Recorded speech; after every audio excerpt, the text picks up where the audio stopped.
O ano, washout? Tapos di ka na naman makikinig. Kung gusto mong magpa-washout, mag-comment ka po doon sa Boss Balbas na channel. Kahit sa ang video doon sa mga long form, wag lang sa short. Ayun lang po ang paraan sa ngayon. Okay, sa Rude Boys tayo ngayon mga bossing para sa mga nagre-request na magbigay tayo ng detalye tungkol sa Rude Boys. Pero bago yan, wag mong kakalimutang i-like yung video natin and i-share nyo na din kung hindi naman abala at pakisubscribe na din. Libre lang naman pumindot sa mga gusto lang naman. Sa mga ayaw, okay lang. Okay, simulan na natin. Ang Rude Boys ay binuo para protektahan ang Nameless City or ang Nameless Road. At ito ay binubuo ng 6 na tao lang. Pero kung makikita nyo minsan madami pa sila, lagpas pa sila sa 6. Yung iba doon is mga pawn or mga tauhan na lang. Ang opisyalis nila is 6. At ang 6 na ito ay sina Smokey, Takeshi, Sean, P, Lala at si Yu. Ang 6 na to ay hindi blood related or walang kahit na sino sa kanila ang magkamag-anak. Pero itinuturi nila ang bawat isa na parang tunay na pamilya. Hindi lang ang Rude Boys kundi ang buong Nameless City. Ang lahat ng tao doon ay tinuturi nilang kapamilya. Lahat ng taong homeless, yung mga walang bahay, yung mga sa daan na lang natutulog, tsaka yung mga inabandona ng kanilang mga magulang, mga kabataan, sa Nameless City sila nanirahan. So lahat ng Rude Boys ay dumanas ng ganung pait ng kapalaran. Hindi lang ang Rude Boys kundi ang buong Nameless City, lahat ng tao doon. At lahat ng tao sa Nameless City ay walang record, walang pagkakakilanlan. Ibig sabihin wala silang pangalan sa gobyerno, wala silang ID, kolorum sila. Sa Nameless City naranasan ng Rude Boys ang magkaroon ng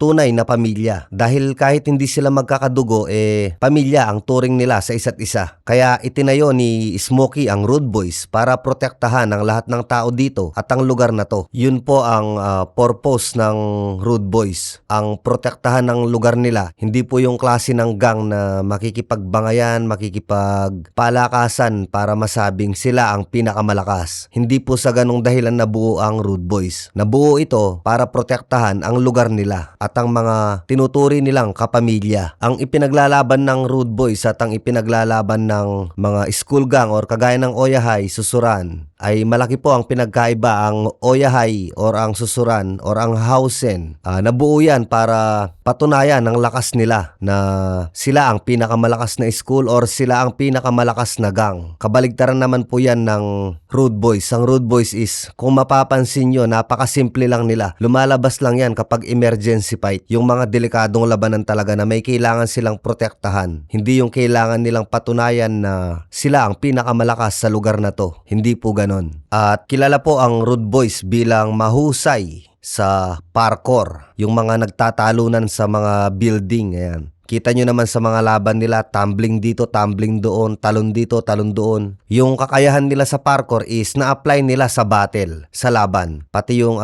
break dancing, ayan, si Takeshi. Yan, na-apply nila yan sa mga laban nila. Ang Rude Boys ang pinaka-kakaiba kung makipaglaban. Siguro naman napapansin nyo yan. Sila lang ang mayroong kakaibang pamamaraan ng pakikipaglaban sa lahat ng nasa high and low. At kapag may bagong pasok sa lugar nila, alam nila kagad. Kagaya nung pumasok si Yamato sa Nameless City, hindi niya napansin kagad na sinusundan na pala siya ng Rude Boys. Maliban sa sa Yimura family, nung itinayo nila yung doon, yung pagawaan ng Red Ram. Kasi nakasabwat nila doon si Sean, kaya naitago siguro sa Rude Boys. At ang Rude Boys ay nirerespeto ni Sakyo ng Daruma family. Magmula nung inatake nila ang Nameless City nung unang balik ng Daruma family. Kung natatandaan nyo is lahat ng gang sa Sword area is binisita nila para ipaalam na bumabalik na ang Daruma family. Sa paraan na nanggulo sila ng kaunti. Ang kaso, natalo sila ng Rude Boys. Kaya sinabi dun ni Sakyo na malakas talaga ang Rude Boys. Partida, wala dun si Smokey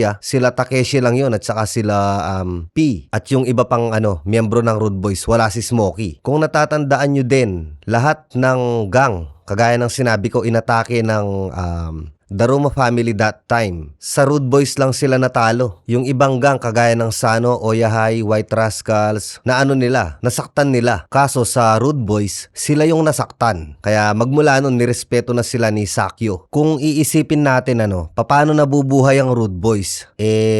Yung lugar nila ganon, wala silang mga trabaho, bali homeless sila. Nabubuhay ang Rude Boys dahil sa diamante. Ayan, sa Nameless City kasi, may minahan ng diamante at nagmimina ang Rude Boys. Tapos binebenta nila yon sa Little Asia sa Kamisono Group. Noong buo pa ang Kamisono Group. Kung tutuusin, mayaman ng Rude Boys yan. Daming diamante dun. Balak sana nila na pampaayos sa Nameless City yun or sa Nameless Road sa lugar nila. Kaso yun nga, nabulilyaso, namatay si Smokey dahil nagkasakit. Dahil dun sa chemical na dulot ng factory noon. Bago namatay si Smokey, ipinasa niya ang pamumuno kay Takeshi. Ito yung time na kasalukuyang umaatake ang Yimura family. Naging target ng maraming kalaban ng Nameless City at ang Rude Boys, lalo na ang Koryu. Ang Koryu, ang habol nila doon is mapatay nila si Smokey para hindi kumalat yung issue tungkol sa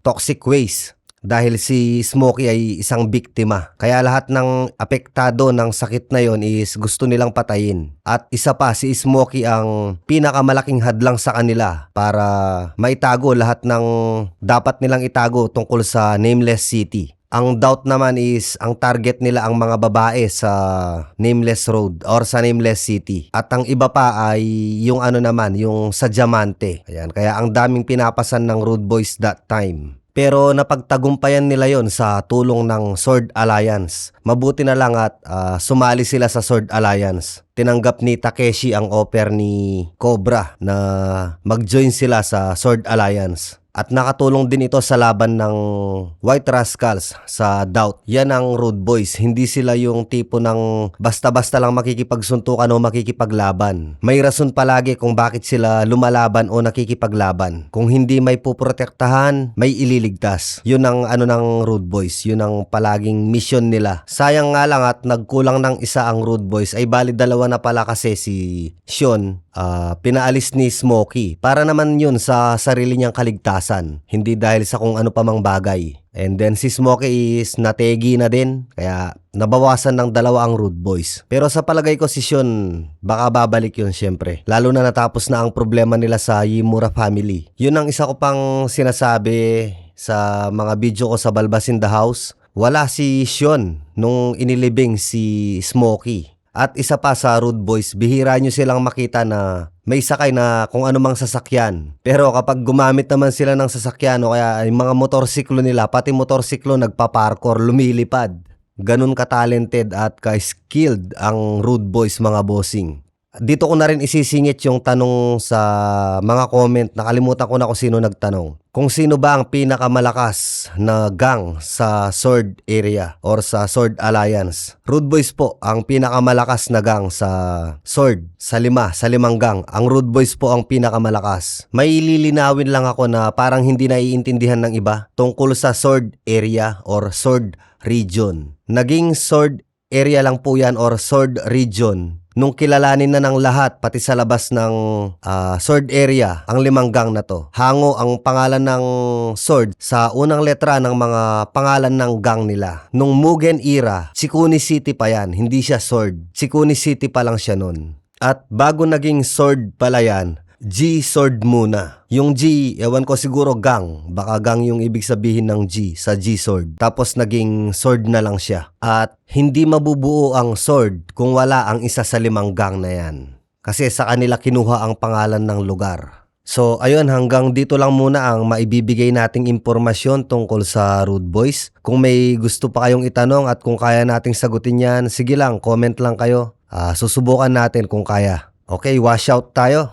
Sorry po sa mga hindi ko mawa-washout. Hindi po kasi kayo sumusunod sa instruction. Para ma-shoutout at mapagbigyan ko po kayo, mag-comment po kayo sa latest video ng Boss Balbas. Doon po ako magbabasa ng mga isa-shoutout natin. At wag nyo pong kakalimutang ilagay ang mga pangalan nyo kapag ka nag-comment kayo. Kung shoutout lang ang i-comment nyo dun, hindi ko pa rin kayo masya-shoutout. Lagay nyo po pangalan nyo. Alam ko madami dito ang hindi nakikinig hanggang dulo or minsan sa dalawang video ko sa intro ko na sinabi yan pero hindi pa rin sila makasunod. Ang galing. Okay, wash out muna sa mga ito. Ito mga nakinig ito kaya alam nila kung paano magpa-shoutout. Isang mabilis na wash out sa mga mga bossing. Julius Luna from Zamboanga City. Antonio Belano from Dasmariñas, Cavite. Kay Giancarlo Ducay. Kay Bagol Polpol, Ernest Christian de la Peña, kay Marilu Prado, at sa magpinsan na Bangkok at Baloloy, at kay Loretta Salting, Lara Aranja, kay Guy Mardiore B. Narisma, kay James Place, kay GJ Reconoce, kay